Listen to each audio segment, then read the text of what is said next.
What did he say?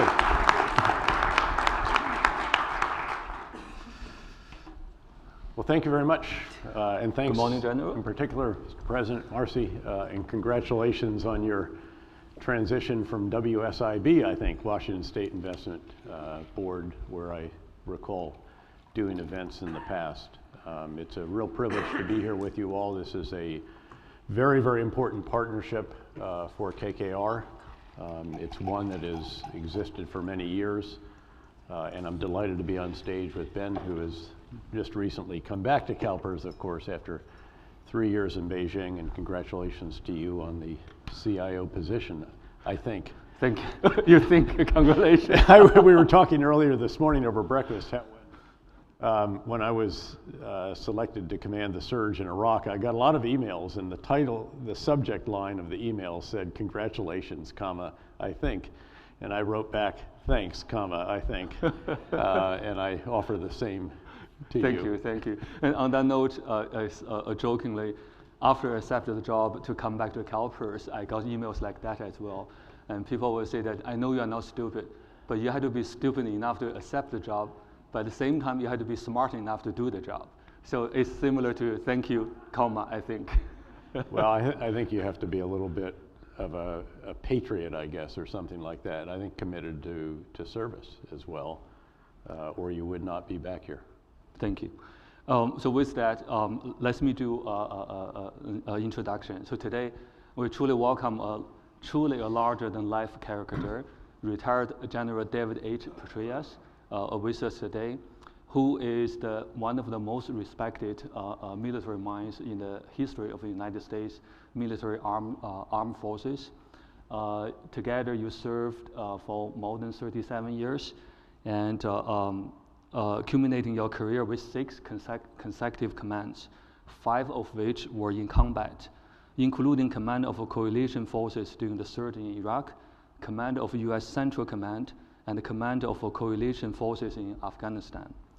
So following his service in the military, General Petraeus serves as the director of the CIA during a period of significant achievements in the global war on terror. General Petraeus graduated with distinction from the U.S. Military Academy and subsequently earned an MPA and PhD degree in an interdisciplinary program of international relations and economics from Princeton University's Woodrow Wilson School of Public and International Affairs. He subsequently taught both subjects at the U.S. Military Academy and later completed a fellowship at Georgetown University.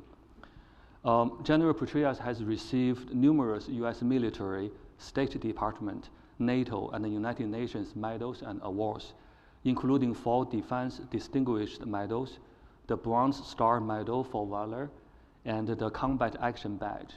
And he has been decorated by 13 foreign countries. General Petraeus joined the global investment firm KKR in June 2013, and is currently a partner and chairman of the KKR Global Institute, which supports KKR's investment committee, portfolio companies, and limited partners such as us with analysis of geopolitical and macroeconomic trends, as well as environmental, social, and governance issues. With that, on behalf of CalPERS, we really want to thank you for your service to our country. Thanks. And I also would like to take this moment to acknowledge and honor the active members and veterans of our military armed forces who joined us today in Santa Rosa. So again, on behalf of CalPERS, thank you for your service to our country. Thanks.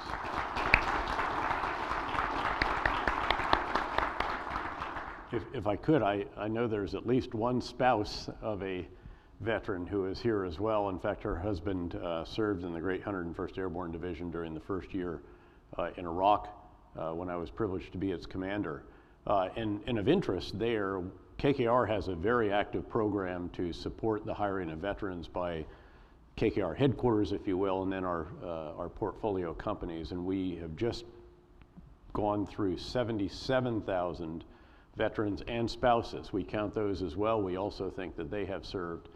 And we think that it is not just the right thing to do to hire a veteran, it's also the smart thing to do. And again, I've been chairman of the Vets at Work program at KKR with a great team that actually oversees that.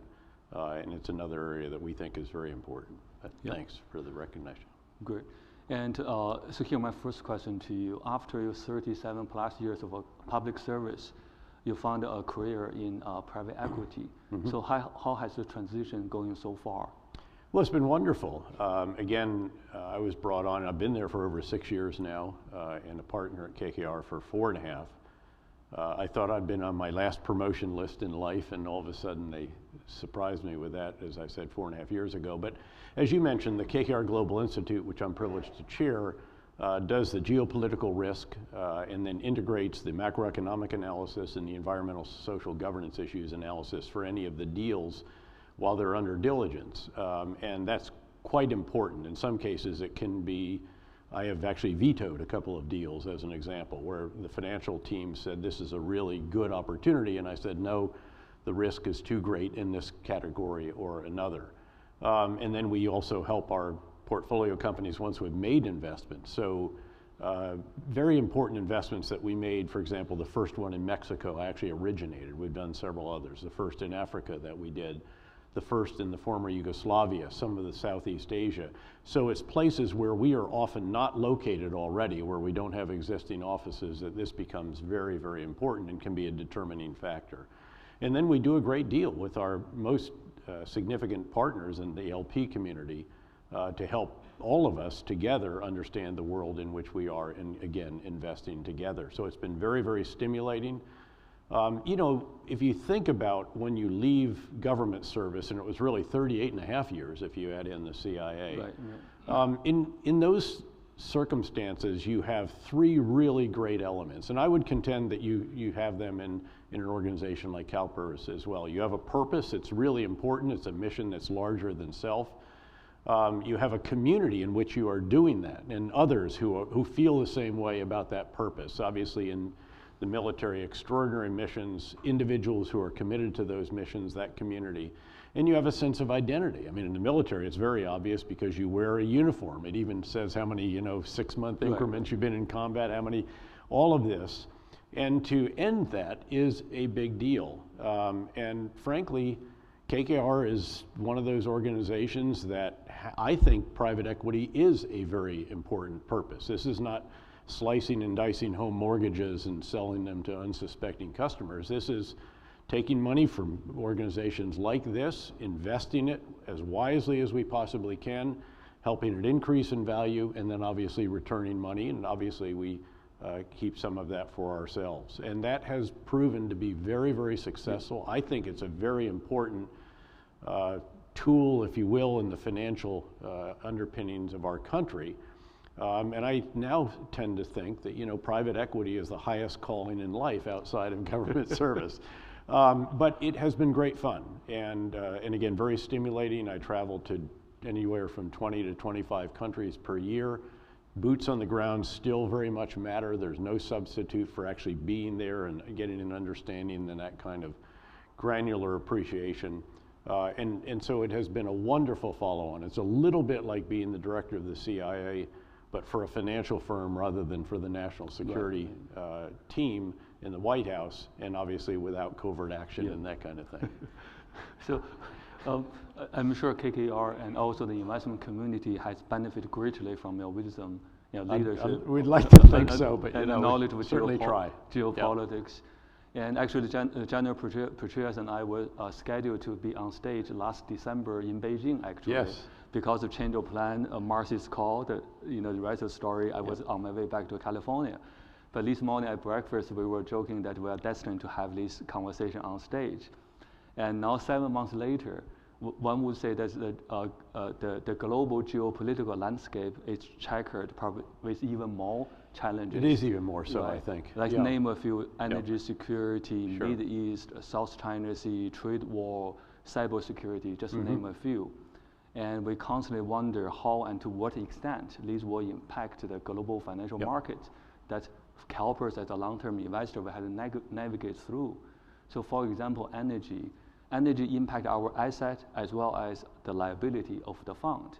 And due to some technological breakthroughs in the past decade or so, particularly in hydraulic fracking, so US, we have largely achieved energy independence. So from that perspective, what has changed in terms of our national security policies? Yeah. Because now we are energy independent, in a way we're a net exporter now. Sure. First of all, with respect, I think you have to be qualified about the independence factor. We actually aren't energy independent yet. We are the biggest producer now of natural gas and of crude oil, and whether you are a fan of hydrocarbons or not, and we are very serious also about climate issues. And in fact, we just published our annual ESG report, and we have done a lot with our portfolio companies to reduce our footprint, waste, and all the rest. But regardless of that, again, this is an extraordinary accomplishment for those who are in the energy industry. Because back when I was first the CIA director, the term was peak oil. That was about 6 million barrels per day in the United States, and it had peaked and it was going to go down from there. This is what the greatest energy economists told us. And then thanks to deep directional drilling, hydraulic fracturing, and seismic big data, all of a sudden we're producing over 12 million barrels per day. And the result is that we are, again, more independent than we ever have been, but not quite by any means energy independent. We are a net exporter of natural gas, but certainly not of crude oil. Even North America, I used to teach a course on the North American decades, I termed it, at the City University of New York for 3.5 years. Even North America is not quite yet by any means energy independent. We still do import a fair amount of crude oil, a good bit more than we actually export. Nonetheless, this is a very, very significant development, and it has enormous geopolitical implications. It is not just that we are no longer as dependent on oil coming out of the Gulf, although we still want that oil to freely move, and that's our national interest still, because it does fuel the global economy without question. But clearly, some people sometimes jokingly say, well, you know, the Gulf states don't have us over a barrel anymore, and the pun is intended. And that is true. But again, we still have a very vital national interest in ensuring that other countries have access to it because we are part of that global economy, which is fueled by that. But Russia, for example, doesn't have the grip on Europe that it used to have. In fact, just the threat of the export of LNG from the United States to Russia, and we predicted this actually in the good old Global Institute some 4 or 5 years ago, that the price of natural gas off a pipeline from Russia, through other countries obviously, would go down to just below the price of natural gas in the US, plus the cost of liquefaction, transportation, and regasification. And that is exactly what has happened. And we have the lowest cost natural gas in the world in that category. So again, this has transformed the world, and you have now the emergence of what is almost a global natural gas market. We've never had that before. As you know, in East Asia, Japan in particular was paying over $11 or $12 per million metric BTU, maybe even higher, when they shut down all of their nuclear power production capability after Fukushima.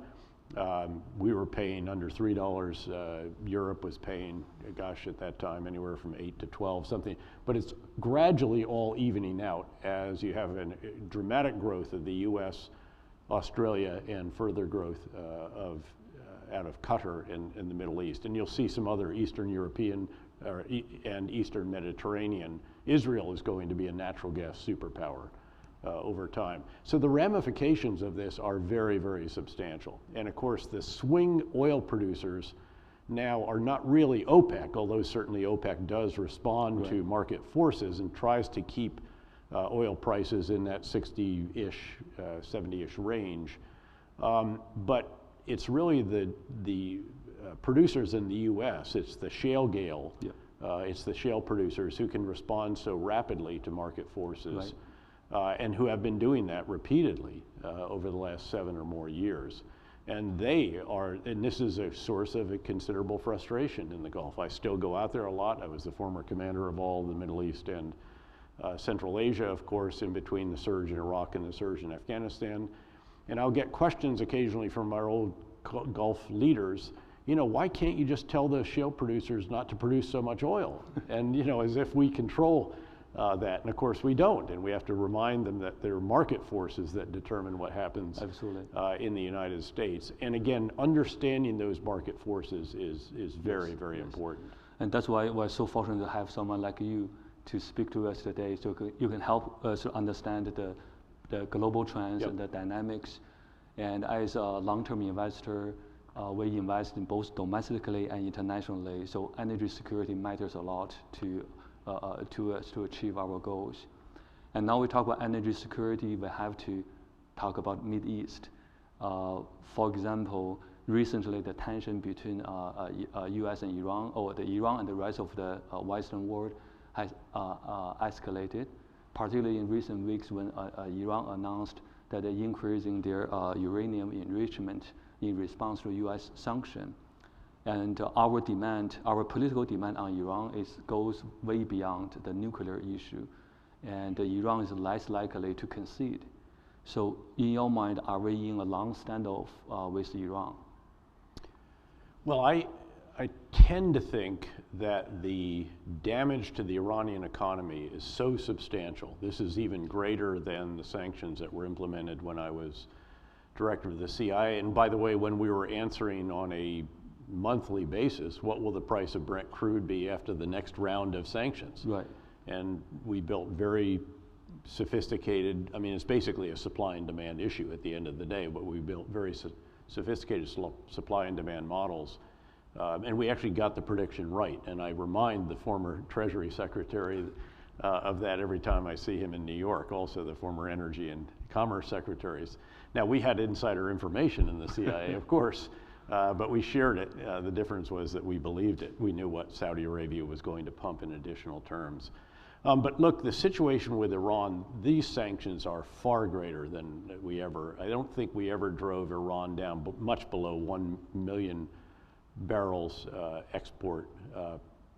And now I think we're down to 300,000 barrels, something like that, from about a 2.5-ish, give or take a few 100,000 barrels a day, what they were exporting before. That is a very, very significant reduction in their most important source of outside income. And then, of course, other aspects of their economy. No one is going to invest in Iran right now. They stopped even with just the threat of sanctions. All the oil majors, the other big investors in different sectors, all hesitated when they saw us reconsidering sanctions, and then obviously they have given up any plans that they had once those sanctions have been imposed.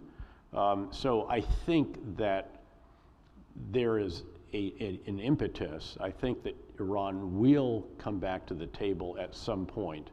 The question is, I think, whether they think they can gut it out until the election of next November of 2020 and see if someone other than President Trump is elected, who may perhaps then reestablish what we had in terms of the nuclear deal. Or if President Trump is reelected, then they are going to have to figure out how they're going to negotiate something with us. I tend to think they might be willing to negotiate earlier. The real issue here, I think, has to do with what our specific objectives are with respect to the Iranian nuclear program, the Iranian missile program, which is a big threat to the entire region, but especially to Israel, whom they've singled out repeatedly with very, very harsh rhetoric. And then the so-called malign activity, the support for Shia militia, who are trying to Lebanonize Iraq and Syria in the same way that Lebanese Hezbollah, which is supported and funded and organized and guided by Iran, has Lebanonized Lebanon. In other words, they have a very powerful paramilitary force on the streets, and they have political clout in the parliament that now in Lebanon gives them a veto. They'd love to have the same thing in Iraq, they'd love to have the same in Syria, and they'd love to have a ground line of communications that would connect Iran through Iraq, Syria, and then down into southern Lebanon to Hezbollah to threaten our ally Israel, and also now a new front within Syria as well. So these are the kinds of issues that, and these are very real issues. Let's not make any mistake about it. It was Iranian provided munitions, for example, very highly milled, explosively formed penetrators, as they were termed, as an improvised explosive device that could actually penetrate the hull of an M1 Abrams tank and killed probably 600 to 700 Americans at least during the surge in the years afterward. So Iran is not our friend, and what they are doing in the region is not something that we at all welcome. In fact, we have legitimate concerns. The question, though, is what specifically do we want to achieve relative to the nuclear program, again, missiles and this malign activity? And if I were still the Central Command commander, and I've said this to Secretary Pompeo quite recently, what I would be doing, in addition to dusting off all the contingency plans and getting some additional forces on the ground to be ready for whatever the military might be called on to do, I would be trying to nail down what is it we're trying to achieve in each of these. And I think it's accurate to say, as what has been reported, that there's a bit of a tug of war within the administration between some who would perhaps like to see regime change, which I agree with you is not likely, or something less than that. In other words, an extension of the nuclear agreement, say for a much longer period of time, because of course the biggest shortcoming of that deal was that it ended, the elements of it ended starting at 10 years and then going along with different elements of it, then what it is that we need with their missile program to stop it from being increasingly threatening, and then what is it that we want to see them do relative to, again, these Shia militia they're supporting, not just in Iraq, Syria, and Lebanon, but also in Yemen and some other places of the world. And I think that's a pretty key question. I think the administration is coming to grips with that, as we have seen very clearly. The president clearly does not want to go to war with Iran. If he did, he would have used the excuse of the downing of the drone or some of the other activities, the threats to the shipping, the mines that were apparently put on some of them to take action. So he is sensitive, I think, to the possibility of either intended or unintended, which is probably more worrisome or more likely, escalation. And at some point, I think that what they're saying right now, and the very latest news, is Iran has said they are willing to come back to the table if we will halt the sanctions. I don't think we're going to do that. I mean, that is our leverage. And it's interesting, by the way, keep in mind this is a bipartisan issue, because the sanctions that we have reimposed date back to sanctions that were first imposed as a result of Congress during the Obama administration, which was trying to negotiate the deal and thought those sanctions might not be helpful. And they were insisting in Congress that these be implemented, and again, Democrats and Republicans. And I think that proved to be accurate. So can we get back to the table? How does it start? Does it go through a back channel of Oman as it did in the previous time, or perhaps through Switzerland, or some other? Japan has been helpful in this regard. And then how do we proceed from there, I think is the real question. You're absolutely right that we need to clearly define what our objectives are. You're absolutely right that we first had a deal, then we back out the deal, then we have imposed sanctions, and now we're talking about military actions. So we have our policy could be a little bit more consistent, exactly what we want. But speaking of military actions, Iran also recently threatened to close off the Strait of Hormuz. In your mind, military speaking, do they have the military capability of doing so? Yes, they do. And we have always assessed that as such. And when I was the commander of U.S. Central Command, we had a contingency plan for how do you clear the Strait of Hormuz. I mean, they have the ability to drop enough mines that they could, in a sense, close the use of that, because of course the risk is just too great to drive a big oil tanker through what is a fairly confined body of water. But we have the capability to clear that, together with our British allies who provide a number of demining, mine-sweeping ships out of Bahrain and elsewhere.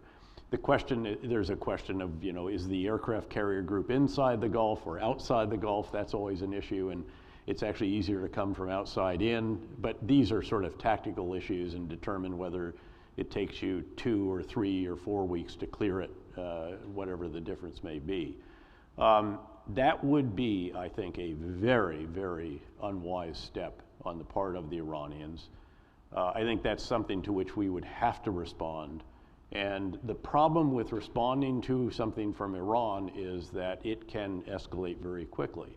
Because if you're going to take out their mine capability, do you have to take out some of their air defense capability to enable you to do that? If you're going to do that, do you have to take out some of their response of their missile capability? I mean, so where do you it's one of those where if you are going to do something that's not really strictly limited, which is what the original concept that the president in the end decided not to pursue, but if you're going to do something a bit more robust than that, you then end up saying, gosh, but maybe we ought to do this and this as well. And that's how these situations can spiral out of control. And I think it would be very, very unwise for Iran to do that. What they have done so far is take actions, with the exception of the downing of the drone, although even there they claim that it was over their airspace, right, and that's in dispute. I think it was not, but again, they have enough of an argument to plant doubts, I think, in the minds of those who are not as favorably inclined to the US. But in the other cases, these are sort of ambiguous, you know, did they do it or didn't they? Again, they want to leave a little bit of doubt. And I'm sure that, by the way, on our side, that we are revisiting old plans that we developed when I was Central Command, and that my successors refined for similar actions. That, you know, gee, did the Americans really do this, or right, was this just a natural disaster, or what happened here? But again, all of that carries enormous risk. And it was, I think, in actually getting into the then what question, and then what, which I've sat in the Situation Room of the White House and tried to help answer at various times. And I think that's probably what persuaded President Trump that, you know, then what really isn't that certain. Right. Where does this go from here? And that was what led him not to take the strikes that he was contemplating carrying out. Got it. Thank you. So now from Mideast, I wish I had a globe here. So from Mideast, we can either go to Asia or go to Europe. But let's go to Asia first, and then come back to Europe, and then come back home, closer to home to the United States. So speaking of Asia, I think a week or so ago, there's an article on Economist talking about US and China relationship. And the title of the article is something about US and China, the two superpowers, are at each other's throats, but at the same time, they are in each other's pockets. And the article is talking about, since the trade war broke out, actually the financial ties between US and China has gotten stronger, not weaker. And you interviewed Graham Allison on the stage in the recent past, who coined the term of Thucydides trap. Yes. And your recent article with your co-author at Harvard talk about, you know, develop a coherent and comprehensive policy, foreign policy, especially dealing with trade disputes with countries such as China. So can you please elaborate on coherent and comprehensive policies? Yep. So what I was advancing is the idea that you always have to get the big ideas right, by the way. And we talked about this a little earlier before this. And you know, the surge in Iraq, for example, that mattered most was the surge of ideas, not the surge of forces. It was a complete 180-degree difference in big ideas, and we might get to that later. But the biggest of the big ideas, I think, about the world today, certainly from a US perspective, is that there is one relationship that matters more than all the others probably put together, and that's the US-China relationship. And what, from a US perspective, we need, I believe, is a coherent and comprehensive foreign policy. And every action we take in the world anywhere, even domestically, should ask a question, should provoke a question: how will this affect the US-China relationship? And we should marshal every tool that we can in advancing our policies, and we should do it in a coherent manner. So, and by the way, it's not just all of the tools available to us as the US, all of our foreign policy, security, diplomatic, financial, and all the rest of that. It should also be all of our allies and partners together. And we should do this recognizing, as you described the Economist article explaining, that this is a unique relationship. I mean, this is not like the US or Western Soviet relationship. This is a relationship between two countries that are the biggest strategic competitors of each other, make no mistake about it.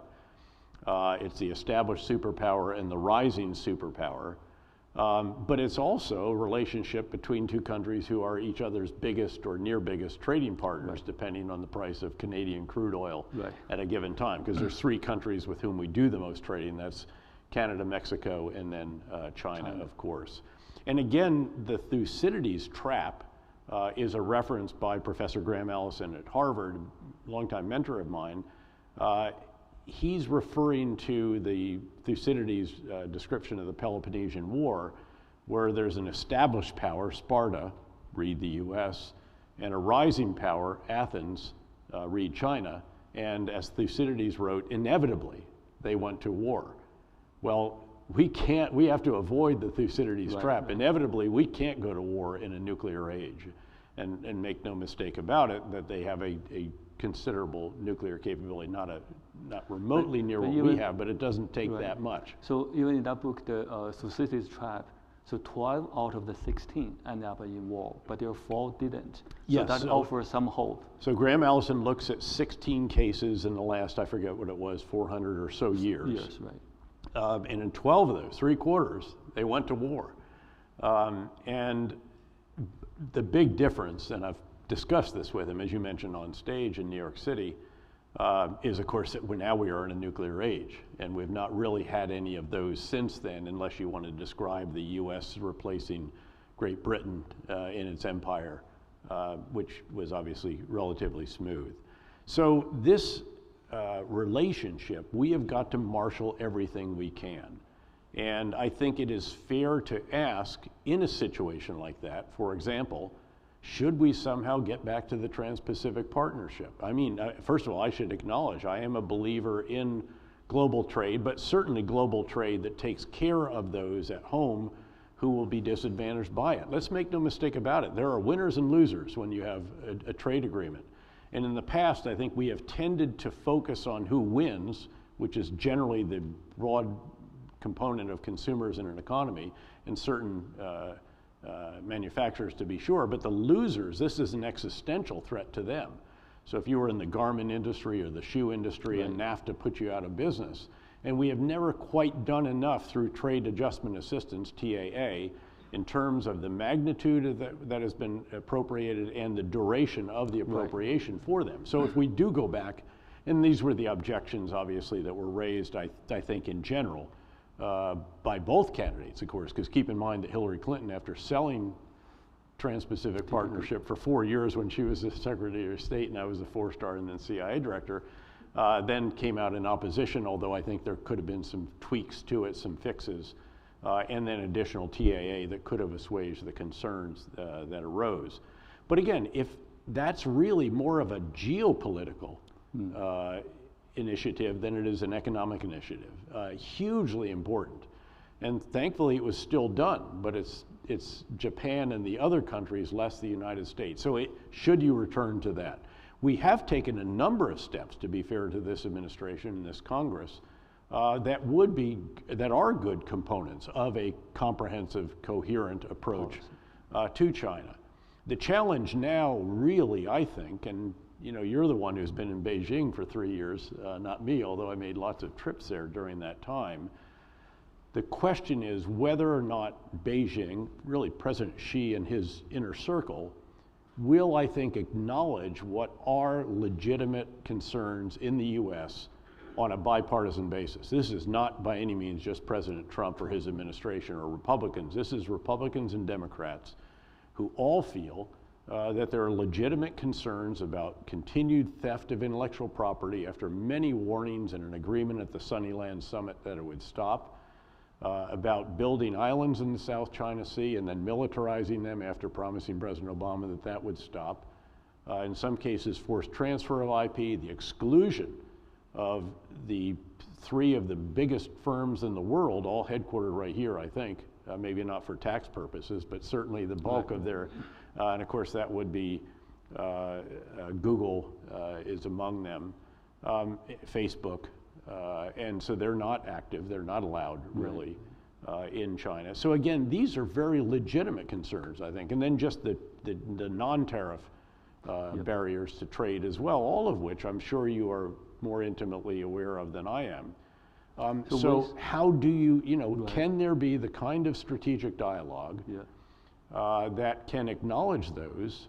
And we then need to also acknowledge, I think, what might be legitimate Chinese issues or concerns. I think we were much too slow, for example, in increasing the voting share of China in the International Monetary Fund. And they got frustrated with that. Congress, who controlled it, was too slow. And so, of course, they built their own fund, the Asian Investment Bank, I think. So we've got to, again, I think we do have to understand the legitimate issues that they have, but they also have to understand the very legitimate issues that we have. And if we can't do that, then we're going to see the further fracturing, first of the tech space, where you already have arguably what some have termed the beginning of a tech Cold War, where we will not accept certain items that are in a supply chain that emanates from China in the United States, and they already are not accepting certain of our major firms, again, as I mentioned, Google and Facebook among them, in their ecosystem. And you could see, and there's already the Great Firewall of China, so the World Wide Web is no longer truly worldwide, and I'm sure you experienced the frustration if you had an enjoyment of Netflix or some other, which we take for granted and are not as easily accessed there. And we'll see that, unfortunately, I think, replicated in some other countries. You'll see also the control of the press, the more and more the proliferation of surveillance activities in the web, on the streets, facial recognition, license plate readers, chips in cars that tell you where the vehicle is, and on and on and on. And that other countries will look at that and say, that's not bad, especially if you are an autocratic leader. And so that, I think, is concerning, because we are in a period that might be termed the return of history. Some of you will recall the famous Francis Fukuyama. In fact, he's not far from here now. I think he's at Stanford. His article, The End of History, where he basically proclaimed, he described history as the competition, the dialectic as well, between the US-led Western democratically elected governments and free market economic systems and the Soviet Communist Party and command economy. And he predicted before it happened quite presciently that the latter would collapse of its own weight and we would win. So that was the zenith of thinking about political philosophy and economics. Well,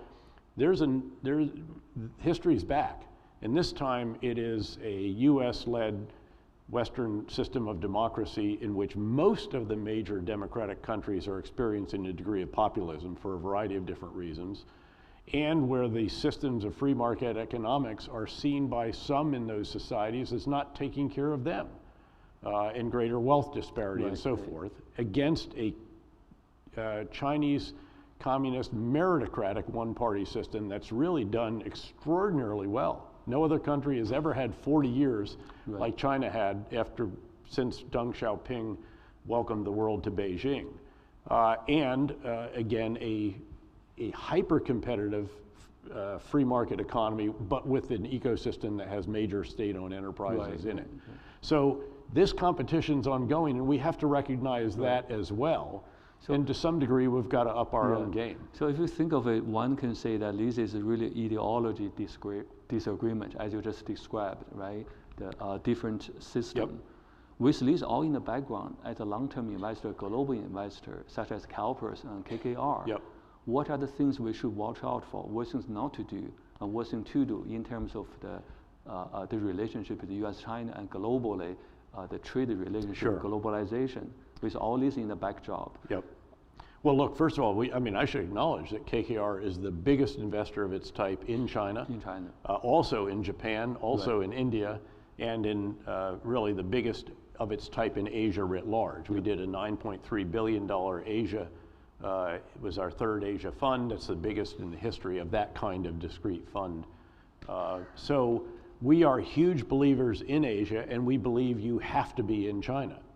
We also believe that what we need there are great Chinese partners And as you know, the KKR office in Beijing, which is very substantial, is, I think, almost exclusively ethnic Chinese, Mandarin and/or Cantonese speakers, most of whom were educated in the West and then have gone back and have built partnerships.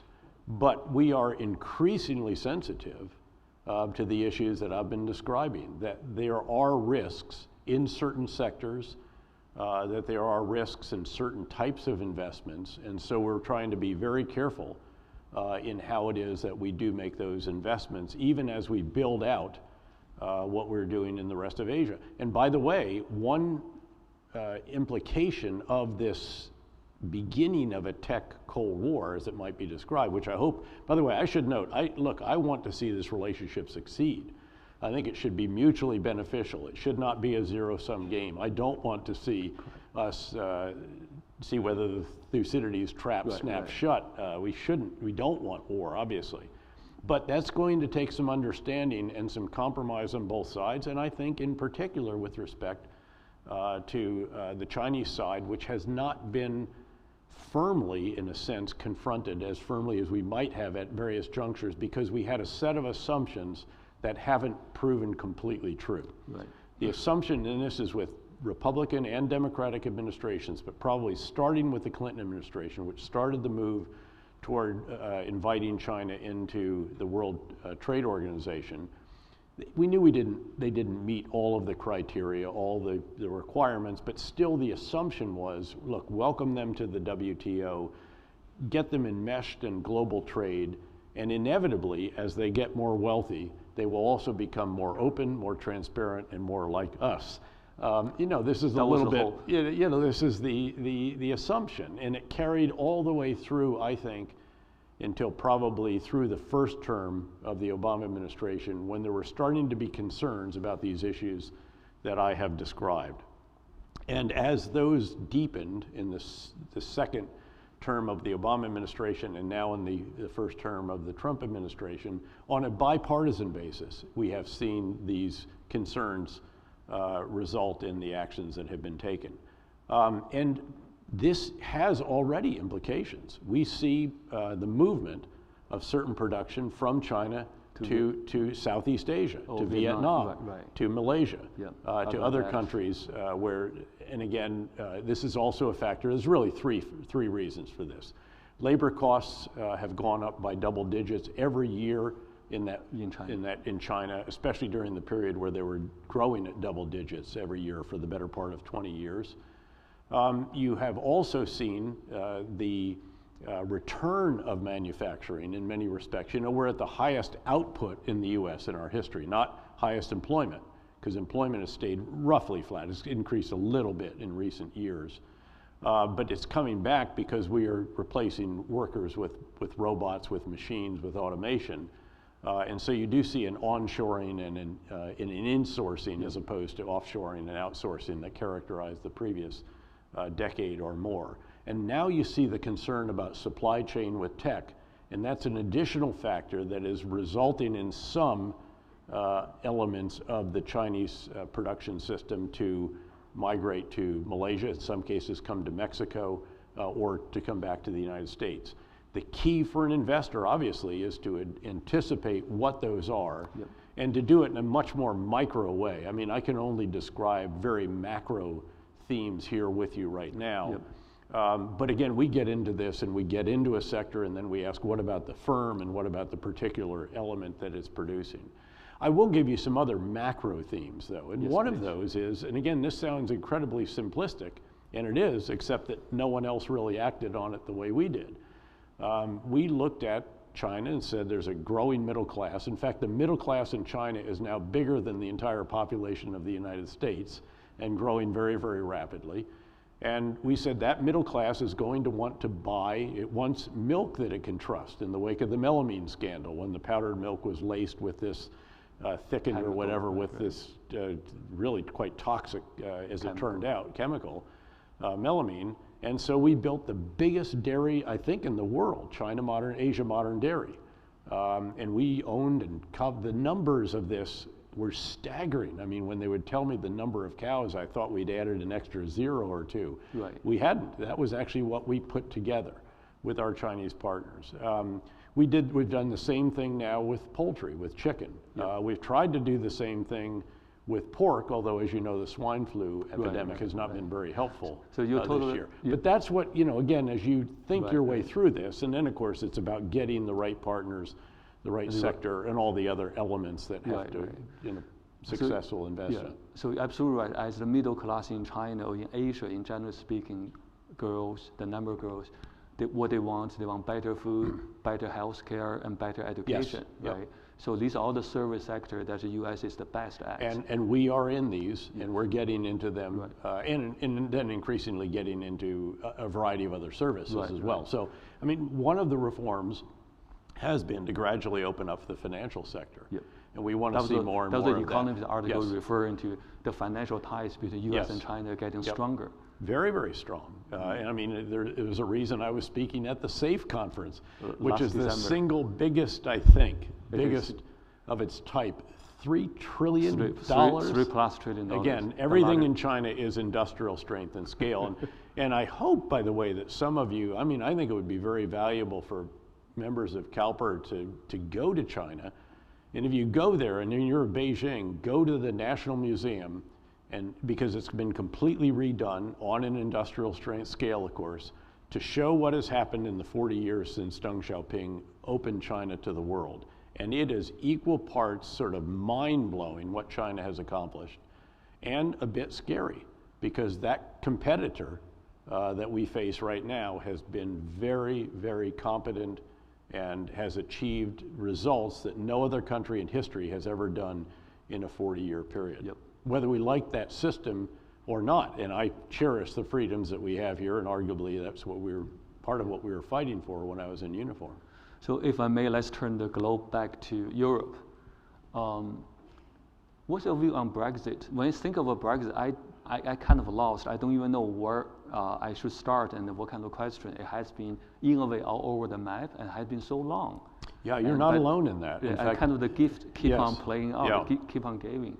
Well, I don't think anyone at this point can actually predict what the actual Brexit will look like if there is a successful negotiation of an agreement with the EU, and that can then get the votes in the UK Parliament. The challenge for Boris Johnson is, as he is the presumptive Prime Minister to replace Prime Minister May, is that his election doesn't change the facts in the Parliament.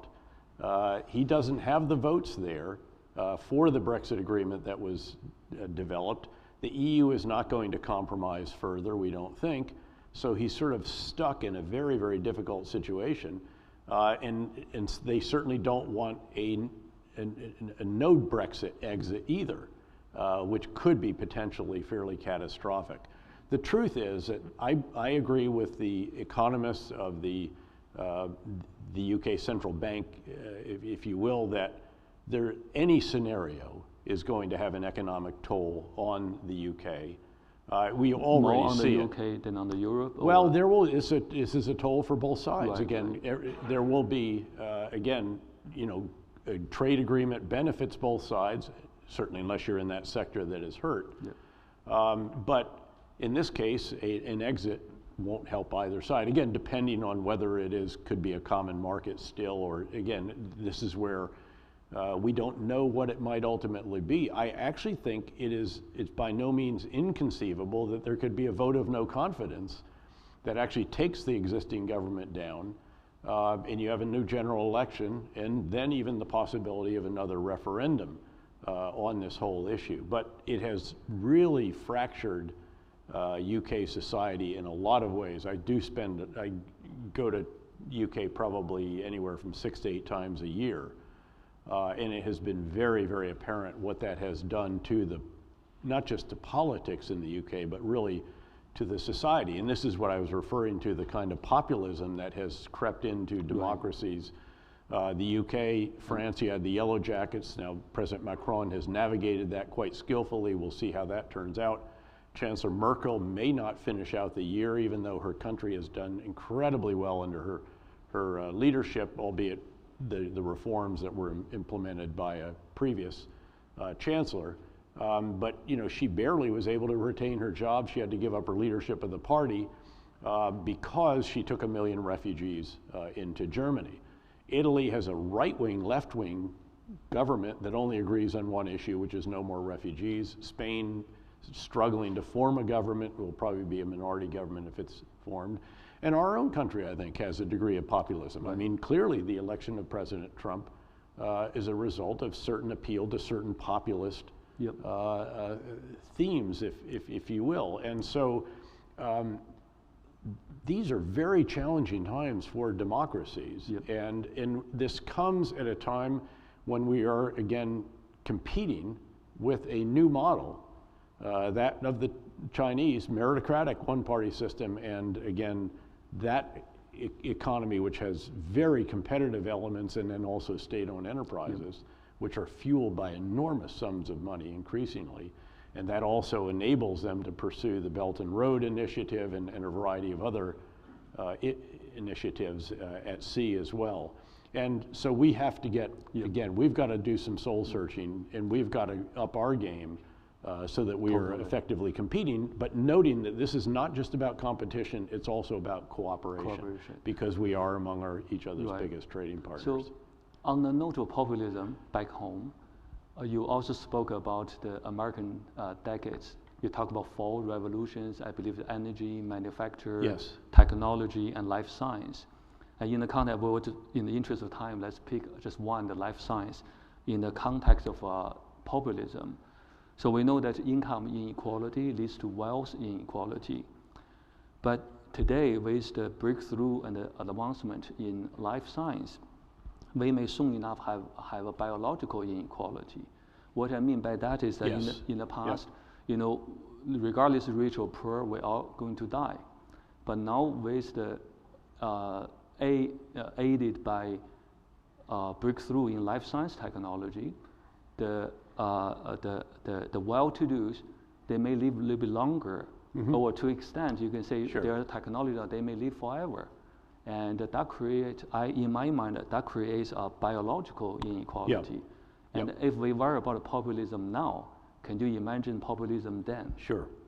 Well, look, you refer to, again, this is one time I was in the UK about 6 years or so ago on some big gathering, and the question posed to me was, after the American century, what? And I think they expected me to say the Chinese century or the Asian century or something like that, and I responded, the North American decades. Given that North America, an economy of nearly 500 million people, will be soon, and of course united by the North American Free Trade Agreement. At that time we were about 17 or 18 years into it. And this is actually the genesis for the course that I taught at the City University of New York Honors College for several years. And we looked at these 4 great revolutions, energy, manufacturing, IT, and then life sciences, all of them, by the way, stemming in some measure from the IT revolution, because that's what, it's the increase in computing power, storage, capacity, and the rest of that has, and connectivity, that has made these other revolutions possible. And certainly the life sciences, again, we're going to see, I mean, look, it is true now that those who are wealthier can afford better health care than those who are not. And I mean, this is one of the big arguments that was pursued by the previous administration, and extending health care to tens of millions of additional individuals, but not just and figuring out how to do that, of course. But it's not just but now it's going to be much more than that. Now it's going to be that, somehow you are going to tinker with genes or the genetic code at the very beginning, or perhaps even design a baby. You can design a baby. It, and if you want blonde hair or black hair or whatever it is, you can, and so whatever. And so, who knows where this goes? I think the only way to answer this one really is to say that this raises ethical issues that I think are central to a lot of the debates of the day. And I'm quite sensitive to the fact that, by the way, that CalPERS, which is the largest of its type of fund in the US, I'm pretty certain, and has board members who are raising these kinds of ethical issues. And for what it's worth, we are very sensitive to this at KKR. We have always believed that you should not just do well, but do well while doing good. And that's, by the way, it's both I think a moral imperative and also a practical imperative. If you don't do good, if you violate norms, whether it's environmental, social, governance, legal, whatever, inevitably that investment won't continue to do well. But we also just think it's the right thing to do. Again, it's a bit like hiring veterans. It's both the right thing to do and the smart thing to do, and that's the same way we look at investments. And again, we are quite attuned, we think, to the concerns that we have seen manifested here, the biggest of its type, and therefore probably the most diverse of its type as well, and representing a state that is just enormous in its influence and economy. And we actually now have it's roughly a $1 billion, could be more, impact fund. And so we went back and looked, where have we had investments that have been very impactful, again, in environmental, social, governance issues. So it could be a variety of green initiatives, it could be solar, wind, it could be other investments of that type. And we said, gosh, we've been doing this all along, why don't we actually raise a fund to do that? And the guiding principle of that fund is turn it around. So it's not do well while doing good, it's to do good while still doing well. And we think that is possible. As long as you can achieve both. We think you can do that. The order is less important. But, in the life sciences, these are huge ethical issues that we are going, it's the same as the issues of privacy. Yes, that's the in California, I think, has been spurring. It's the same as the issues of climate, which again, California has been on the leading edge, has been walking point in many respects, breaking the trail on some of these issues. On the ethical issues or the social impact of this technology advancement, do you think regulation is the right solution? Oh, I think eventually you have to have regulation. I mean, the timing is right now? I think the challenge in a host of these different areas, let me use cyber as an example. Yes, cybersecurity and cyber. My fear for years now has been that not only can we not keep up with developments in cyberspace intellectually, so this is not like the evolution of nuclear weapons and nuclear deterrence theory and all of this, where you basically had two countries, then it was two blocks who had nuclear weapons, East and West. And you had decades during which the wizards of Armageddon in places like Rand down in Santa Monica and Bernard Brody at UCLA and Albert Wohlstetter actually there, and then some at Princeton and Harvard, they were developing these intricate theories, but they had years to do this. Right. Developments in cyberspace are vastly outstripping not just our ability to have legislation and regulation and capabilities, but our ability to even think about this.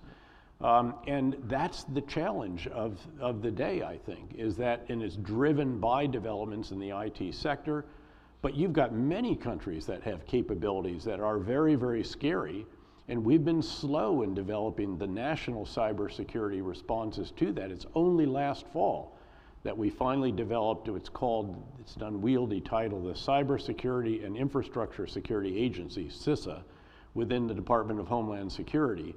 It took us far too long to develop that, and we're still just trying to build the capability, and then to get further legislation to empower them, and then so that they can perform their role in overseeing the different departments in our government, say Treasury for the financial sector. They actually do that pretty well, because you have huge banks that just cannot afford another breach, and they'll spend whatever it takes, and Treasury has done that well. Energy reasonably well, although there are serious concerns about the so-called cyber equivalent of a weapon of mass destruction in that area. But to come back again, this I think is one of the challenges of the day, and it is how to advance the kinds of ethical discussions, whether it's your personal data or it's developments in the life sciences and biological sciences or this and that. Again, which an organization like this has furthered. Yes, and we're going to have a panel this afternoon, which is on the intersection of healthcare and technology.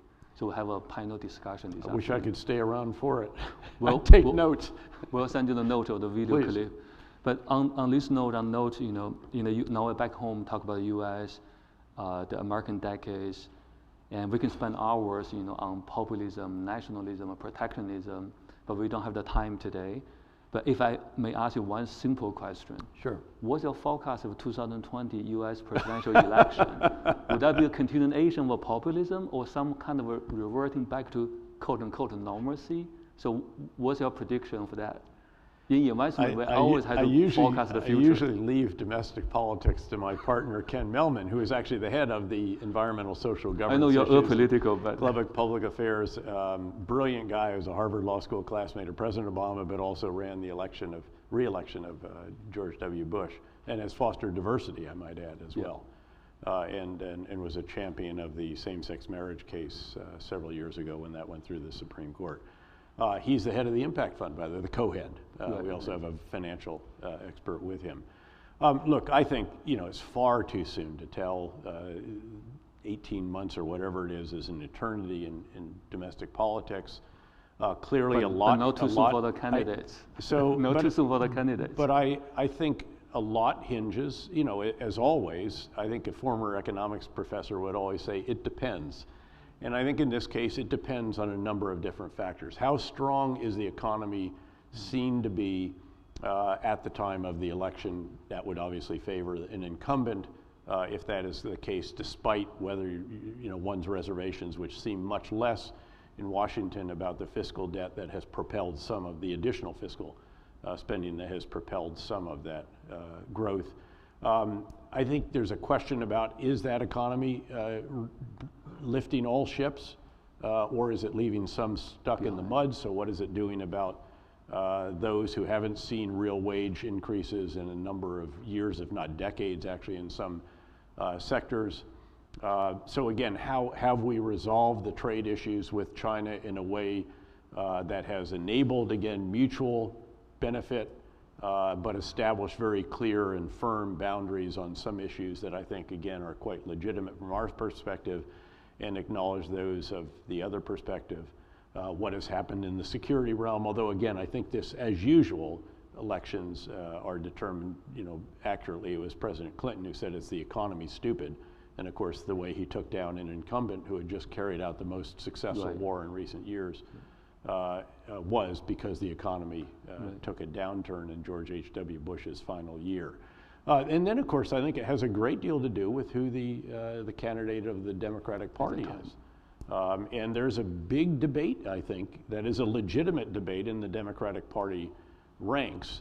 And one is that, if you're not really progressive, you don't get people excited and they don't vote. So you've got to do that. And then there's another wing which would say, yeah, but when it comes to a general election, if you're not a centrist, you're not going to get the vote. I think I've actually done a paper recently on democracy in America, and the title of that paper was private and it hasn't been published, but it was for a specific group, and it was titled Disrupted, which the state of democracy in America, which is, again, I think a reasonable description of the situation in Washington. Many states, municipalities, I think are doing quite well. Some others are not, certainly. But the situation in Washington is one of hyper-partisanship, less ability to compromise. I mean, even an inability to keep the government open, much less pass budgets before a fiscal year starts, agree on budget caps and spending caps and all the rest of that. And that's a product of party primaries. It is a product of a situation which pulls each party further to the right or to the left. It's a product of gerrymandering, which I know California's undone. And of course, you have open primaries as well, which gets around the party primary issue. And then it's money in politics, and it doesn't have to be disclosed in certain of the groups. And so I think the country has to come to grips with those three issues, and then also a lack of sufficient, really, education on civics. It's said a staggering number of individuals in the U.S. can't identify the three branches of government. Some can't identify a single branch of government. So the immigrants who have to pass a citizenship test actually know more about our civics in many cases than do many of our citizens.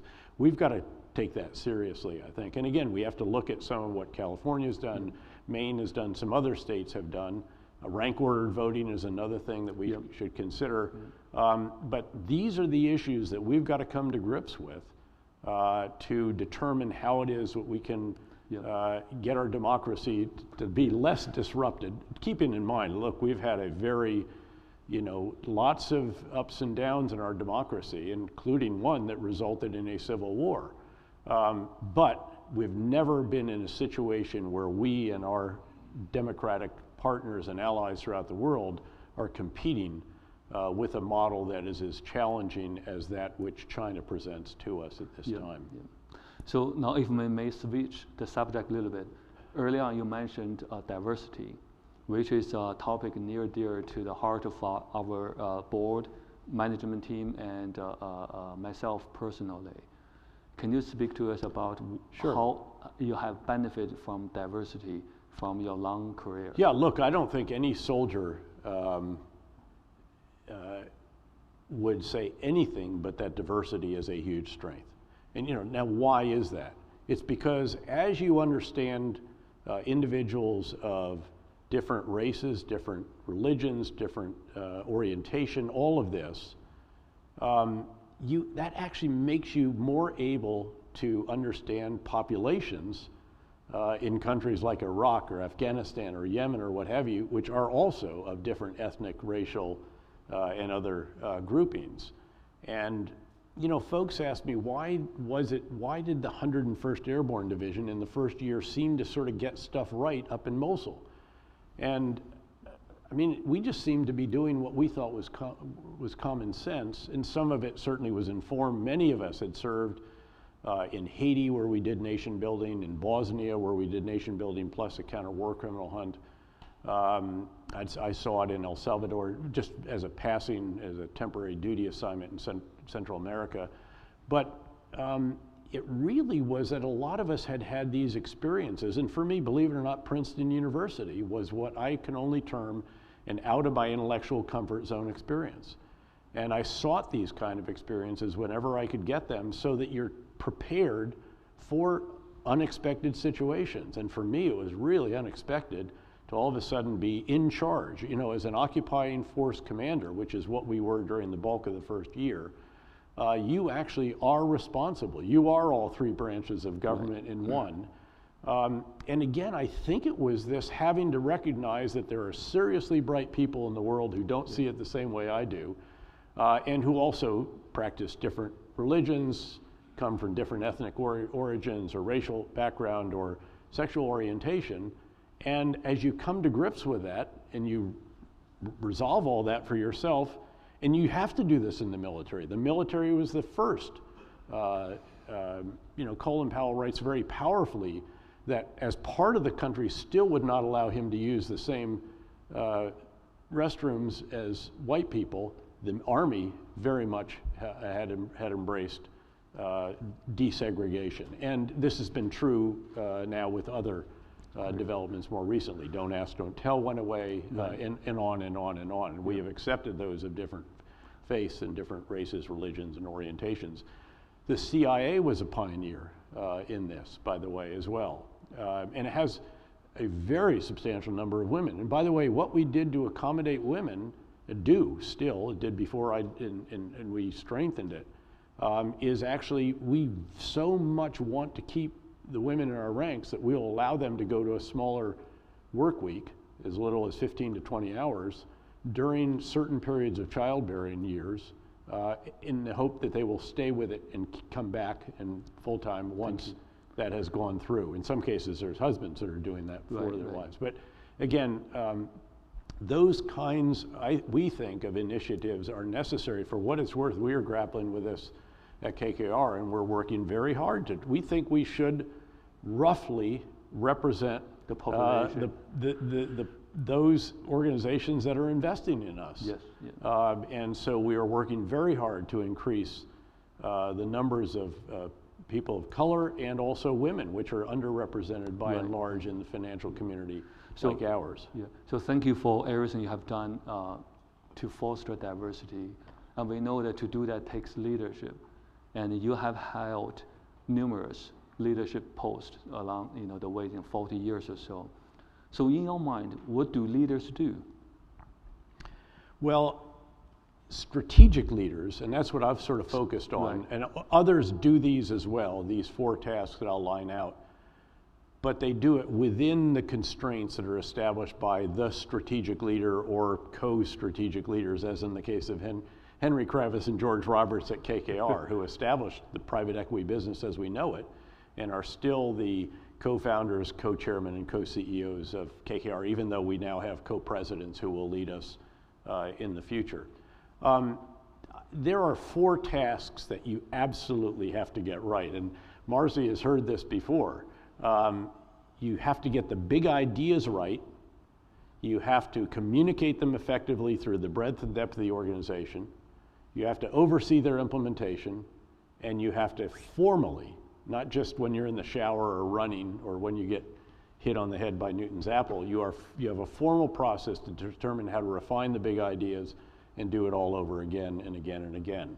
The surge in Iraq, as I mentioned, that mattered most was the surge of ideas. It was a complete 180-degree difference over what we'd been doing before. We had been getting out of the faces of the people, as it was termed, as if we were part of the problem instead of part of the solution, consolidating on big bases and handing off to the Iraqi security forces missions that they could no longer handle, and the security situation had gotten completely out of control. Biggest of the big ideas was that you have to live with the people to secure them. Securing them is job 1. We must live with them. We're going back into the neighborhoods. 77 additional locations just in Baghdad alone, and we had to fight for most of those. And then we had to take back control. We also realized you couldn't kill or capture your way out of an industrial strength insurgency. You have to reconcile with as many as you can. So this meant battalion commander said to me, "Sir, we're sitting down across the table with guys who have our blood in their hands." I said, "Yeah, that's how these things end." And you reconcile with as many as the rank and file, and then you even more aggressively pursue the irreconcilable leaders of Al-Qaeda in Iraq and the Sunni insurgent and Shia militia elements that were causing so much bloodshed. Detainee, believe it or not, we had 27,000 detainees, and we were running a terrorist training camp, as Stan McChrystal put it in the beginning, because extremists in their midst were proselytizing and radicalizing those who were actually just sort of rank and file. So we had to get the extremists, identify them, get them out of that population, put them in maximum security, reform these, have a process, basic skills, education, and moderation classes, and then you could return into the community, and we drove the recidivism rate down by 90%. These are big ideas. I had to communicate that. Initially, the very first day in my change of command speech, then I gather the commanders and emphasize it some more. Then you put out, change the mission statement, then you change the entire plan. Yeah. Then you have to oversee the implementation. This is the metrics, and they have to really do all of this stuff. This is it. I mean, you have to do all of that. Yeah. And by the way, you're never done. You're never, ever.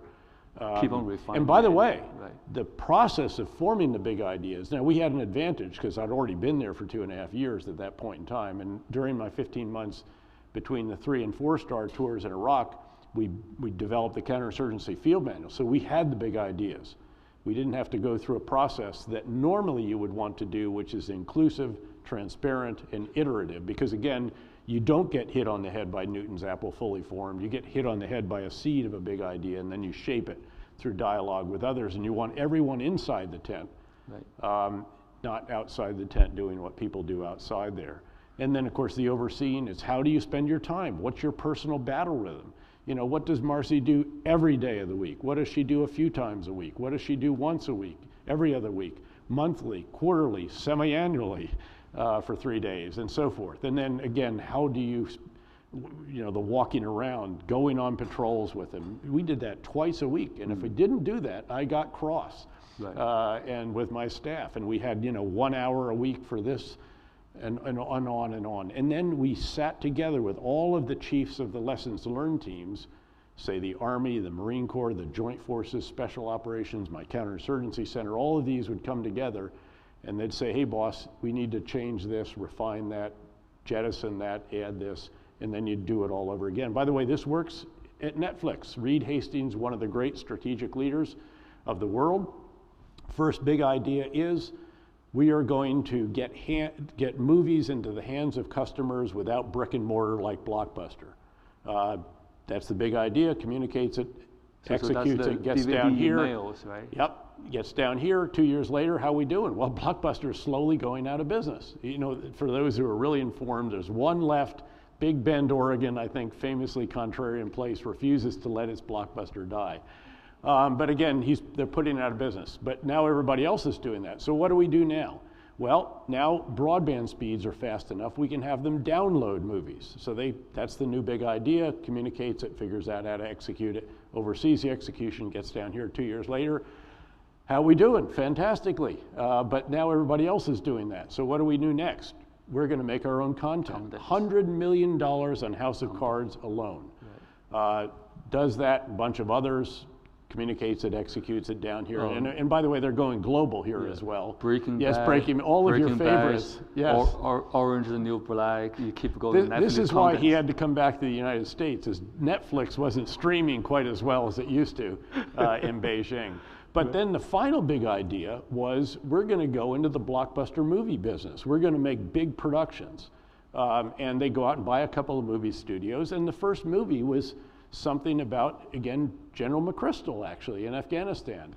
And I was really disappointed because it didn't portray, he has a sense of humor. He's not a little wooden soldier who marches around like Brad Pitt did in that movie. And I was also very disappointed that Brad Pitt didn't hold out to play me. Okay. And so okay. So on that note, we do have a surprise for you later. So now there may be an opportunity here. But speaking of leadership style, you often describe your own leadership style as being adaptive and affirmative. And again, as I said at breakfast this morning, I had to thank you for giving me this opportunity. In preparation for this, I read a lot of your work, except for your books, not yet. I watched videos. I learned so much, particularly on the leadership front. And the example you gave, you know, what do you mean by adaptive and affirmative leadership style? So that'd be wonderful. You can share with the audience. Yeah, look, you know, as you get higher and higher positions, people are more interested in asking, you know, how would you describe your leadership style, general, and that kind of stuff, or director, or whatever. And I would answer by saying that I'll describe my leadership style if you will describe the style that is required to bring out the best individually in each of those who report directly to me, and to bring out the best in the organization collectively, because they're all different. And the style that is required to lead an airborne rifle platoon, which I was privileged to lead as a second lieutenant, and as a very, you know, physical, follow me, do as I do, yeah, let's do this thing. And you have to be a cheerleader and lead from the front, and all the rest of that is very different from that when you are at a coalition command in combat, or director of the CIA or something like that. So, and this is why you have people, you can ask some of the 2 or 3 star generals that I was privileged to have work for me, and you know, one will say, God, I never had such a hands-off boss. He was fantastic. You know, he just sort of told us generally what to do, and he let us get on down the road. You know, as long as we reported periodically, he was happy with that. And then there will be others that say, God, I've never seen anybody that can micromanage quite the way he did. And my response to that would be that some people don't need a great deal of guidance. They just need a general direction, and again, the big ideas. Others need real help translating big ideas into concrete actions at their levels. And sometimes it's a difference of the missions that they're performing, but you have to be capable of providing either. It may be that you need a pat on the back once a week, Marcy needs one once a year, I need once an hour. That's what you provide. And so I think it's understanding what will enable, what conditions, what style will bring out the best in each of those who reports directly to you, and then the organization collectively as well. And then the affirmative concept, this is meant to be that we should assume that most people do want to be all they can be. In other words, they're not proud to be average. They do want to seek excellence.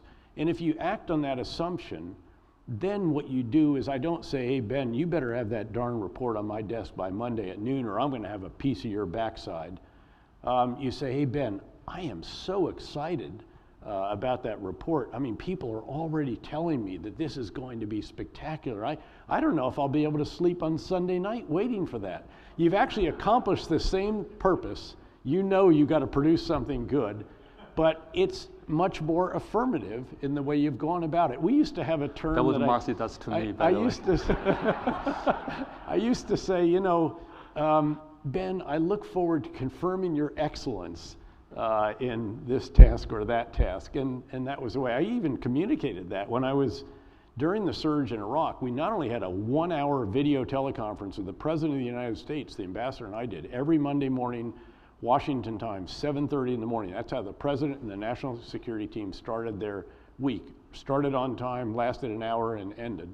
But on Sunday night, I instituted the process of sending a memo back to the Secretary of Defense, Commander of Central Command, and the Chairman of the Joint Chiefs simultaneously. And in there, I would periodically put, Mr. Secretary, we look forward to confirming the excellence of, say, the Air Force in more rapidly deploying unmanned aerial vehicles and the teams required to operate them and integrate the intelligence from them, et cetera. That was a red flag to him. He knew that that meant that, you know, we needed to get on with this. Right. And because we were in a race against time, I had to go back at 6 months and testify to Congress. And we knew if we didn't have demonstrable, significant improvements, that it might be game over, lights out. Yep. Because Senate in particular was 1 or 2 votes away from cloture on what could have limited the appropriations or the authorization for the war in Iraq. And thankfully our soldiers and sailors, airmen, Marines produced violence by some 50% or something like that by that time, and then overall 85% during the course.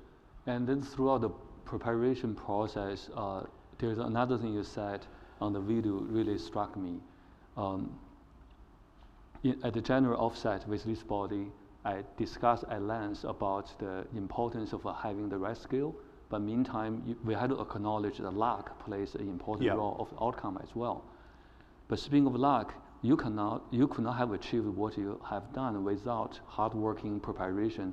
It cannot be just by a stroke of luck. It has to be a series of luck, if it were the case. Then you talked about what is luck. Luck is really preparation meets opportunity. Yes. Yeah. So could you please elaborate on that? Yeah, look, certain folks have said, you know, General, you were very lucky that just at the time when the war is going really badly, then all of a sudden you get the opportunity and additional resources and authorities and everything else. And there's truth in that. And again, but for a few months here or there, I mean, if I hadn't been in Iraq in the first year with the 101st, where we sort of showed that we knew what we were doing, and of course, you know, with Secretary Rumsfeld, one good deed always led to a chance for another good deed. So immediately going back pretty quickly as a 3-star to do an assessment, then going back as a 2-star, actually, then going back as a 3-star, then extended that was a 15 months, and then finally 19 and a half months. So the timing was fortunate, if you will. But again, what I'd, you know, sort of modestly offer is that I really did try to prepare throughout my entire life for that kind of moment. And then of course, then there was another one with the surge in Afghanistan as well. And so what I'm getting at here is that you're constantly trying to develop yourself, and you do this through a variety of different mechanisms. One is the actual formal education. And you know, I was told, for example, not just the military component, but the civilian, I was told I was committing professional suicide by going to graduate school instead of going to the Rangers or something like that. And it, you know, that could have been, except that it was so important to my professional development, intellectual development. It was both great for intellectual humility and for intellectual understanding, as I mentioned earlier, that there are people in the world that don't see it the same way we do, and they're seriously bright, and there's a reason why. They have different assumptions about this or that. So again, it's your self-study is also very important. It was constantly reading about previous military leaders and trying to understand how they dealt with situations that maybe someday I might have to deal with, but maybe not. But if that, and whether it's luck or just timing, that situation arises. And then of course there's the assignments, the development that people are assigning you, and as you have to develop, who do we want to keep, how do we retain them, how do we make this attractive to them, noting the competition that you have obviously with the private sector. So how do you do this? And you know, here I was, gosh, I was one time made the aide to the Chief of Staff of the Army. I was a speechwriter for the Supreme Allied Commander Europe. I was a Chief of Staff, if you will, for the Chairman of the Joint Chiefs of Staff for his personal staff, an incredible vantage point. And still allowed to go be an infantry company commander, battalion commander, brigade commander, division commander, and so forth. So again, these different ways of developing, some of which you can influence, some of which others obviously are going to influence, but they'll do it based on their sense that this individual has potential. And so you're trying to demonstrate that potential. You're also, by the way, trying to be not just a good mentor, but also a good mentee. And by the way, I've mentored tons and tons of people, but I also was very fortunate to have these extraordinary mentors along the way as well. All of that produces the preparation that you hope you have when the moment comes that, you know, Napoleon used to say that every soldier has a marshal's baton in his rucksack. And you know, so that you're ready when the call comes down, Petraeus for field marshal, and there, you know, you whip it out. But it's not just physically, it's much more, of course, the mental and physical preparation that you've made. I went, by the way, just as a, and this is somewhat joking, except not entirely. When I was a young lieutenant, and I was a paratrooper, and we were jumping with the British Airborne, and we had a couple of hours one afternoon, and the lieutenant who was sponsoring me said, well, what would you like to do? And I said, I'd like to go to that sales store, military sales store off post. I understand it's run by some crusty old paratroop sergeant major. And so we went in there, and the sergeant major asked, retired sergeant major, well, you know, lieutenants, what would you like? And I said, well, you know, do you have any used field marshal's batons? And oh, he said, fresh out of those, mate, but we happen to have this little swagger stick. And I actually bought the swagger stick, and I tied it to the frame of my rucksack, and it was all covered by green cord, 550 cord, nylon cord. So nobody else knew it was there except for me, but I knew it was there. And as an infantryman, you pick up that rucksack a lot. Many, many times in a day during a given road march or tactical operation or what have you. And it just is always staring me in the face that you got to get ready. You need to be ready if the call comes. It may or may not. But in my case, I was unbelievably privileged to have two extraordinary opportunities with the surges in Iraq and Afghanistan, not to mention the effort to reform how our Army prepared and deployed forces, and then, of course, Central Command, and then later on the CIA, and now, frankly, KKR Global Institute, right. And the new highest calling in life outside government. Private equity. With that, knowing what you know now in the past 40 years, yep. And knowing that's your view of the future, what would be your advice for younger generation who aspire a career in investment? Well, I think as a general bit of advice, I'd start off by just saying that you can never go wrong by seeking what I described earlier, which is out of your intellectual comfort zone experiences. So for the mothers and fathers or the bosses, the managers, or what have you, I just think you cannot go wrong by helping encourage someone to do, frankly, what I did at many different junctures. I mean, it wasn't just going to grad school instead of going to another infantry assignment. It was going to the armor school instead of the infantry school when I was a captain, because it was just different. It was going to a fellowship. As you mentioned, I did a fellowship instead of the war college. Right. And then actually midway through the fellowship, I deployed to Haiti as the chief of operations for the United Nations force, not the US force. And I still got credit for the war college, but it was just to do something that would expose me to something very different and to serve. Again, it was also, and so I think those kinds of opportunities, we've been very fortunate. Our two children, I mean, one, she taught English in Eastern Europe, and you know, an extraordinary period in Czechoslovakia. She also had a blog at that time that was called Check Me Out, CZ, and is now doing it very, very well as a, believe it or not, as a blogger, registered dietitian, minister in public health, also thankfully a mommy blog, so we have a grandchild. And then our son, who was MIT, then 8 years in the Army, but he taught English to Chinese kids in, I think, third or fourth largest city. In China? And he lived with 2 Chinese guys who didn't speak English, by the way, and they didn't have air conditioning, and they didn't have hot water unless you turned on the burner. I mean, this is the full experience. But these kind of experiences, I think, are absolutely invaluable. But then to come, of course, those aren't all that important unless you have the competence in your basic area.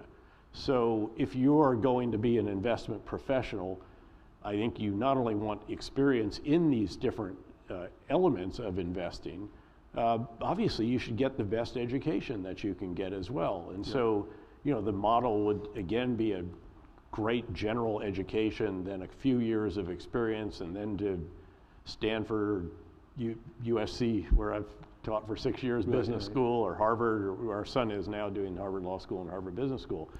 And so that, again, you're developing both in the experience side, that development, the formal education side, and then obviously the self-study and these other experiences that I've described. And of course, you know, you've got to guide all of this as you are developing the people, both within the CIO realm and then in the greater CalPERS realm overall. Yeah. So I have one more question in interest of time, Sure. but before I get the last question, I want to thank you again, because last question is supposed to be a surprise to you. Thank you again for your service to our country and the public service. Thank you. And also, I would like to put it on the record, I'm so honored to come back to CalPERS to serve. And for those who think that it was a stupid idea to serve the public, because they do not fully understand the purpose, not the people. Yep. So I'm honored to be here, and thank you for your public service. Yep. So the last question was supposed to be a surprise, but I think you stole the thunder from me. This handsome gentleman, and the next 4 photos, and you think, I think you will know where I'm going from here. Oh, hold on. Except for, okay. So where am I going with this question, General? So I know you made a comment. There was a movie about Barbarian at the Gate, and actor Jonathan Pryce played Henry Kravis. Jonathan Pryce as actor is 6 feet tall.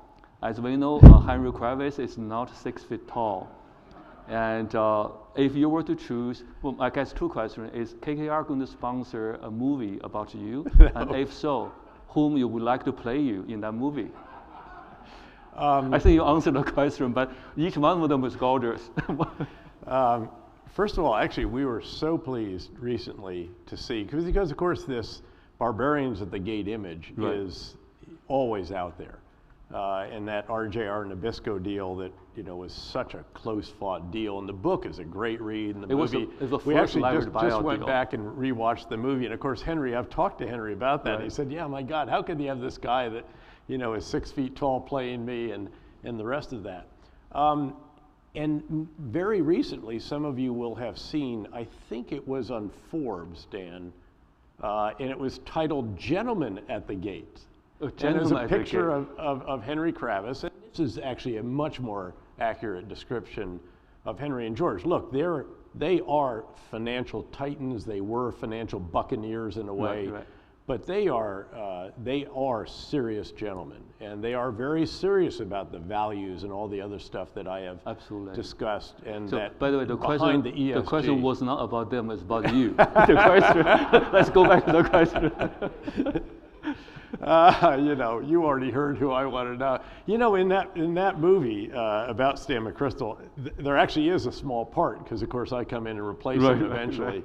And it was the guy whose name always escapes me. He played Gladiator, the Australian actor, Russell Crowe, who played me. And apparently, according to those people who have stayed awake long enough to watch the conclusion, did quite an admirable job, supposedly. I have never made it that far. So perhaps we can put on the social media, have a vote to say, have a say about it. Well, don't do that, because you know, one of the reflection is, you know, I've made mistakes in life too, and you know, all of us do. Some of those are unavoidable, some of those are your own, and you obviously want to limit either type. But there's some learning from that also, and undoubtedly CalPERS, as any organization of your type, you're going to go through tough periods, as well as good periods. And life is not full of high five moments. It's not all, you know, dancing in the end zone. It's full of very tough moments and tough casualties and tough earnings reports or tough investment returns and tough markets and all the rest of that. And I think that there's some learning from that as well. And that is that, you know, you do what we've done in the military, I think quite effectively over the years, especially in rebuilding after Vietnam. And that is after every mission, every action, successful or unsuccessful, you sit down and you have an after-action review and you look at what transpired, how did it transpire, what went wrong, what went right, how you can do it better next time, and all the rest of that time. And I mean, you all know that very, very well, and I know that you have been through periods of enormous scrutiny, even criticism at times. And so again, that is another part of real life, and that's what you've got to go through. Thank you. So I know General has a flight to catch. We're run out of time. Let's put a round of applause together for General David H. Petraeus. It has been wonderful talk and insightful. Thank you. Privilege has been mine. Thank you very much. Thank you. Thank you. Yeah. Thank you, General Petraeus and Ben. That was a fascinating discussion, and I appreciate you taking the time to come. I know you're on a tight schedule. So, however, before we go maybe to break, we do have a request to speak on this item, on this fireside chat, Geopolitical, Mr. David Soares. Where's? Thank you, Mr. Jones. Yeah, okay.